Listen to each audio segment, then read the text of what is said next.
जय हिंद छात्रों, आप सभी का स्वागत है आपके अपने YouTube चैनल ज्ञान गंगा एजुकेशन में। चलिए आज हम पढ़ेंगे डीएलएड अंतिम वर्ष के अंतर्गत हमारा सब्जेक्ट है विविधता समावेश शिक्षा और जेंडर। इसके तहत हम पढ़ेंगे समाजीकरण की प्रक्रिया। इससे पहले मैंने आपको बताया कि समाजीकरण क्या होता है ना। मैंने आपको बताया था कि हमारे समाज में है ना, इस धरती पर जब कोई बच्चा पैदा होता है, चाहे वह स्त्री के रूप में हो चाहे वह पुरुष के रूप में हो, तो उसके जन्म के साथ ही हमारे समाज के द्वारा उसके कार्यों का जो निर्वहन है वो कर दिया जाता है कि उसे किस किस कार्यों का जो निष्पादन है वो करना है। तो हम देखा था कि हमारे समाज में क्या होता है, हमेशा से कि स्त्री और पुरुष की अगर हम तुलना करें तो दोनों के साथ हमेशा क्या है, भेदभाव करते आया गया है ना। और उसके खान पान, रहन सहन, उसके व्यवहार आचरण किस प्रकार होगा वह एक समाज के द्वारा पहले से ही तय कर दिया जाता है। और यही जो प्रक्रिया है वो समाजीकरण की प्रक्रिया कहलाती है, जिसमें क्या है वो एक स्त्री और पुरुष के लिए समाज के द्वारा वो क्या किस किन किन कार्यों का निर्वहन करेंगे इसको पहले से उसका निर्धारण कर दिया जाता है। तो ये सब जो प्रक्रिया होती है उसे समाजीकरण की प्रक्रिया कहते हैं ना। हमारे समाज में क्या होता है, हम जिस समाज में रहते हैं हम उन्हीं समाज के द्वारा बनाए गए नियम कानून का पालन करते हैं ना। अब नियम कानून का पालन अगर हम नहीं करते तो समाज के द्वारा हमें प्रताड़ित किया जाता है या दंडित किया जाता है, यहाँ तक कि हमें समाज से बहिष्कार भी कर दिया जाता है। तो यही सब प्रक्रिया के आधार पर है ना, हम विभिन्न प्रकार के जो क्रियाकलाप है वो समाज में रहकर करते हैं और उसके खिलाफ अगर हम जाते हैं तो हमें विभिन्न तरह से हमें समाज के द्वारा उल्लंघन का सामना करना पड़ता है। तो चलिए आज हम देखेंगे समाजीकरण की प्रक्रिया।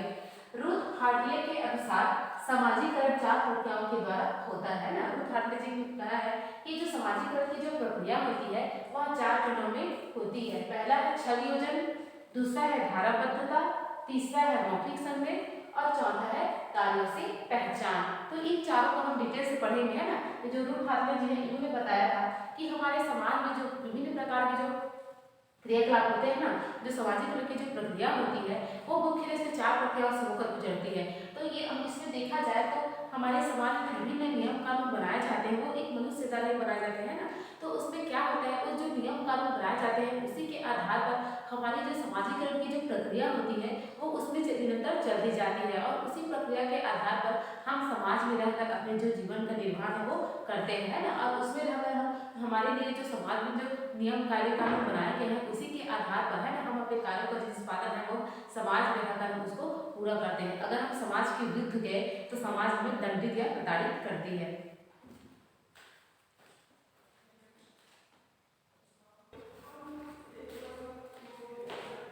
चलिए देखते हैं पहला है ना, जो हमारी समाजीकरण की जो प्रक्रिया होती है वो 4 प्रक्रियाओं से गुजरती है। तो पहला क्या है, छल योजन या मैनिपुलेशन। छल योजन या साँचे में ढालने की प्रक्रिया का तात्पर्य है कि आप किस तरह बच्चे को संभालते हैं ना।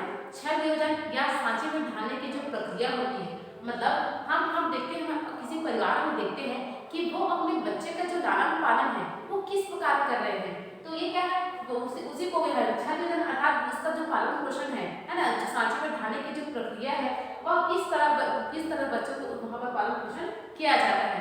देखा गया है कि लड़कों को शुरू से सशक्त और स्वतंत्र व्यक्ति के रूप में देखा जाता है ना। हमारे समाज में क्या होता है, जब एक लड़की या लड़के का जन्म होता है तो उनके जन्म के उपरांत ही उनके कार्यों का जो निर्वहन वो कर दिया जाता है कि वो एक लड़का है तो क्या कार्य करेगा, लड़की है तो क्या कार्य करेगा। तो इसमें अगर हम बात करें लड़कों की तो क्या है, उन्हें शुरू से ही सशक्त और स्वतंत्र व्यक्ति के रूप में देखा जाता है। अब वही हम एक लड़की की बात करें तो उसे सिर्फ घर तक ही सीमित रखा जाता है, उन्हें स्वतंत्र व सशक्त नहीं समझा जाता है। कुछ संस्कृतियों में माताएं छोटी सी लड़की के भी कपड़ों वालों ढंग और साज श्रृंगार की तरफ काफी ध्यान देती है। हम शुरू से देखते हैं कि जब एक हम लड़की की बात करते हैं तो जब धीरे धीरे बड़ी होती जाती है तो उनका जो ध्यान होता है वो साज श्रृंगार की तरफ अधिक होता है। मतलब जो माताएं होती हैं वो बच्चों को है, छोटी छोटी लड़कियों को क्या है उनका साज श्रृंगार में ज्यादा ध्यान देती है। अब वही बात करें हम लड़कों की तो उन लड़कों का ध्यान क्या है, उनका अपना ही क्या है, अपने आप को सशक्त और स्वतंत्र समझते हैं, ढंग और साज श्रृंगार की तरफ काफी ध्यान देती है और उसे कहती है कि वह कितनी सुंदर है ना।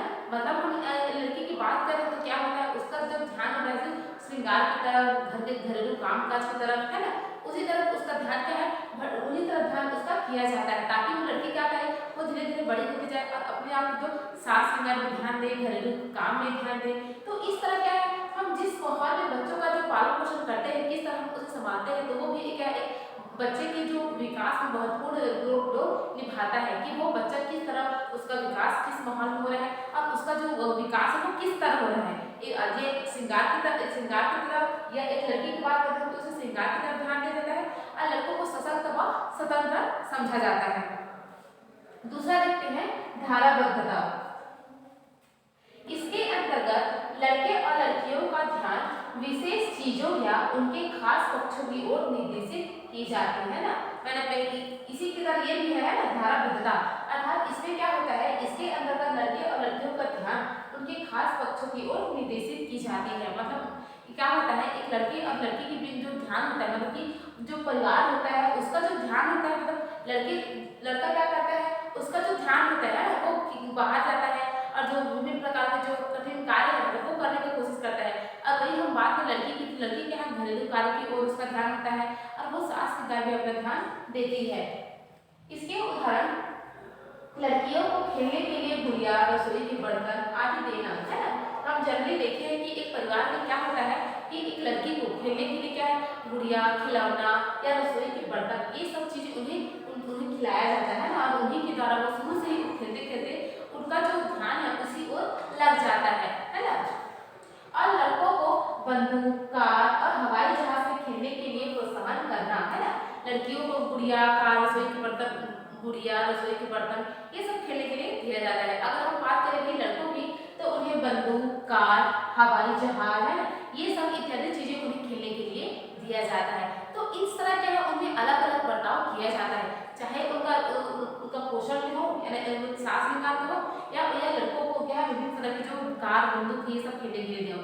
मतलब उसके क्या है, उनका जो पालन पोषण है वो दोनों का, लड़का और लड़की दोनों का अलग अलग रूप से किया जाता है।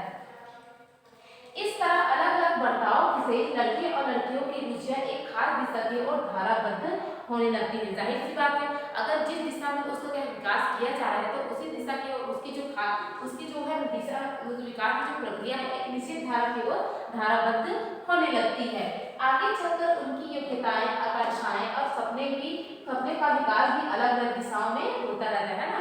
और इसी तरह अगर एक बच्चे का क्या है, लड़के और लड़की का जो पालन पोषण है उसी दिशा में किया जाता है ना, तो क्या होता है वह उसी दिशा की ओर वह उसका विकास है वो उसी तरह ही होने लगता है। तो इस प्रकार हम देखते हैं कि विभिन्न प्रकार से एक लड़के और एक लड़की के बीच विभिन्न तरह से परिवार में फर्क किया जाता है तथा उन्हें खेलने से लेकर उनके पहनावे तक उन सभी में क्या है अंतर किया जाता है, तथा उन्हीं के आधार पर जब बच्चे क्या है शुरू से उनका विकास उसी क्षेत्र में किया जाता रहता है तो उसका विकास भी है ना उसी की ओर बढ़ता है ना, कि वो अलग चीज नहीं देख पाता। उसे उसके मन में है ना, उसके कोमल मन में जो चीज बिठाया जाता है वही चीज उसे कोमल मन में बैठ जाता है और उसी के आधार पर वो अपने सपने और आकांक्षाएं भी उस तरह देखने लगता है।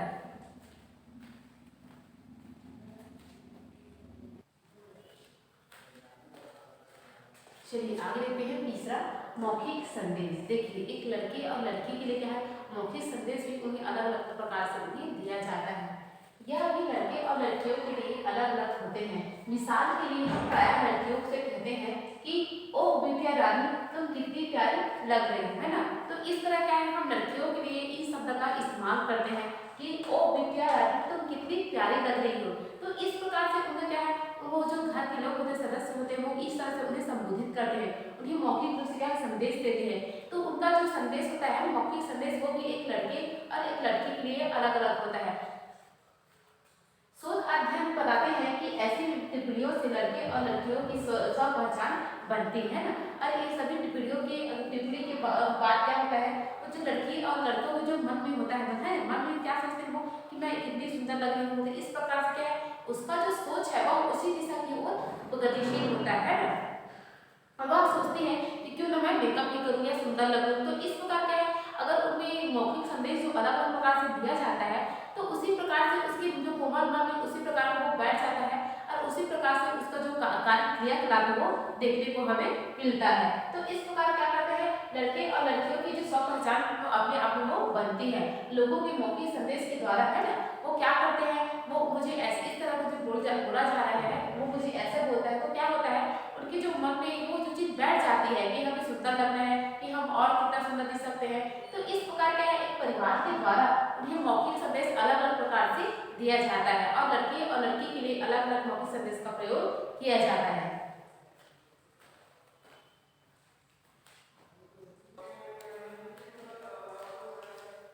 चलिए आगे देखते हैं चौथा, कार्यों से पहचान, है ना।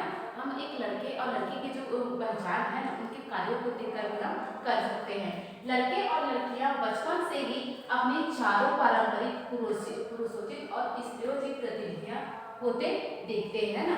जब बचपन से ही क्या करते हैं लोग, जो लड़के और लड़कियां जो होती है वो क्या देखते हैं कि अपने चारों तरफ है ना पुरुषोचित या स्त्रियोचित जो व्यवहार है या गतिविधियां हैं वो उन्हें देखने को मिलती है। लड़कियों से कहा जाता है कि वे घर के कामकाज में माँ का हाथ बटाएं, जबकि लड़का पिता के साथ बाजार जाता है ना। हमें घर में जल्दी तो देखने को मिलता है कि जो छोटी जो लड़कियां होती हैं उन्हें बचपन से ही माँ के साथ छोटे छोटे कामों में है ना हाथ बटाने के लिए कहा जाता है। और हम वही बात करें अगर लड़के की, तो वो क्या करता है, वो अपने पिताजी के साथ बाजार जाता है या बाहरी काम को करता है। तो इस प्रकार क्या है, बचपन से उनका माहौल ऐसा होता है कि जहाँ नारी और पुरुष की जो भावना होती है वो उन्हें अलग अलग रूपों में देखने को मिलता है। तो इसी तरह क्या होता है, वो बचपन से ये समझने लगते हैं कि हम हमारा मन तो नारी से क्या है अलग है। और नारी क्या क्या समझती है कि मैं क्या मेरा काम सिर्फ घरेलू काम करना है और खाना बनाना है। तो इस प्रकार क्या है, वो बचपन से ही अपने आप को समझने लगते हैं कि मैं मुझे ये काम करना है और मुझे ये काम करना है। तो इस प्रकार क्या है, बचपन से ही उनमें जो पुरुषोचित या स्त्रियोचित का जो गुण है ना, वो हमें देखने को मिलता है। जिन समुदाय में दोनों लिंगों के बीच अलगाव रखा जाता है वहां लड़के लड़कियां दो अलग अलग वातावरण में रहते हैं, है ना। हम अलग अलग समुदाय में देखने को मिलता है कि जो लड़के और लड़कियां होती है ना, वो क्या होता है, वहाँ उन्हें अलग अलग प्रकार से देखा जाता है। वह उनके जो कार्य होते हैं वो अलग अलग प्रकार से एक समाज के अंदर रखा जाता है। दो भिन्न प्रकार की गतिविधियां देखते हैं ना, और उनकी जो गतिविधियां होती है वो निश्चित तौर पर दोनों की जो गतिविधियां होगी वो अलग अलग प्रकार की होंगी। इन्हीं प्रक्रियाओं के जरिए बच्चे पुरुषत्व और नारीत्व का अर्थ समझते हैं और धीरे धीरे जाने अनजाने में उसे अपने व्यक्तित्व का हिस्सा बनाते चलते हैं, है ना। क्योंकि वो बचपन से ही देखते हैं कि हम क्या करते हैं, वो लड़का समझता है कि मैं पापा के साथ बाहर जा रहा हूँ, है ना। अब मेरा काम क्या है, वो सिर्फ बाहरी काम करना है, ये घर के काम काज मैं नहीं कर रहा हूँ। अब उसी प्रकार लड़की क्या करती है, वो अपने माँ के साथ बचपन से ही घरेलू काम काज में वो अपना मन लगाती है ना। तो इस प्रकार वो भी समझने लगती है कि मेरा काम यही है ना, घर में खाना बनाना, घर में रहना।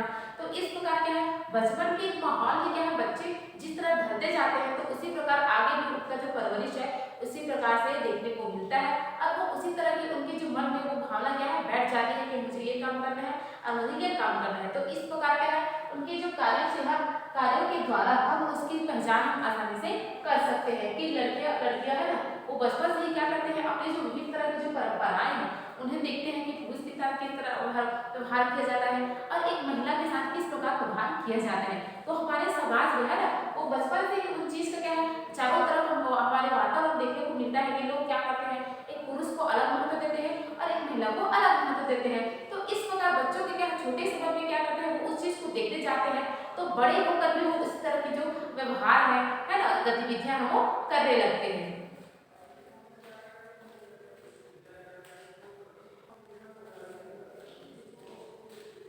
चलिए आगे देखते हैं, सामाजिकरण की प्रक्रिया लगातार चलती रहती है ना। ये जो हमारी सामाजिकरण की जो प्रक्रिया होती है वो लगातार चलती रहती है कि किस प्रकार एक स्त्री और पुरुष को किन किन कार्यों को निर्वहन करना है ना, किस प्रकार से उन्हें समाज में रहकर अपने जो कार्यों का निष्पादन वो करना है।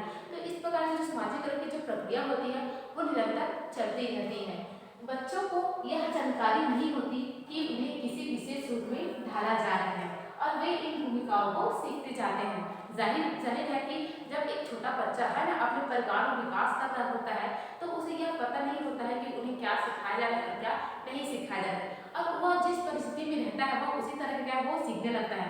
मतलब जिस वातावरण में रहता है बच्चा है ना, तो उस परिवार के लोग अगर अच्छे संस्कार बच्चों को देंगे है ना, तो क्या है वो बच्चा के अच्छा संस्कार ग्रहण करेगा। अब जिस तरह के उस परिवार में एक लड़के और लड़की के बीच में अगर भेदभाव किया जा रहा है तो वो बच्चा क्या है उस चीज को बचपन से देखता रहता है और उसी तरह क्या है जब वो बड़ा होता है तो वो भी उसी तरह का जो व्यवहार है वो करता है और वो भी ये समझ जाता है कि एक लड़के और लड़की के बीच में अंतर होता है ना, और क्या करता है वो उसी तरह के जो अंतर है वो भी करना सीख जाता है। तो जब वो उनकी जो पालन पोषण जब बचपन में किया जा रहा होता है तो उन्हें ये अंदाजा नहीं होता है कि उन्हें किस रूप में ढाला जा रहा है। तो अब वो क्या करते हैं, इन्हीं भूमिकाओं को सीखते सीखते एक दिन क्या होता है, उसी तरह के वो उसी रूप में वो ढाल जाते हैं। तो इस प्रकार हमारे समाज में जो सामाजिक तरह की प्रक्रिया जो है वो लगातार चलती रहती है और इस आधार पर हम कह सकते हैं कि ये जो प्रक्रिया है उन्हीं के आधार पर एक स्त्री और पुरुष के बीच भेद किया जाता है तथा वो समाज के द्वारा बनाए गए नियम कानून के तहत वो क्या करते हैं, अपने कार्य का निष्पादन करते हैं, है ना।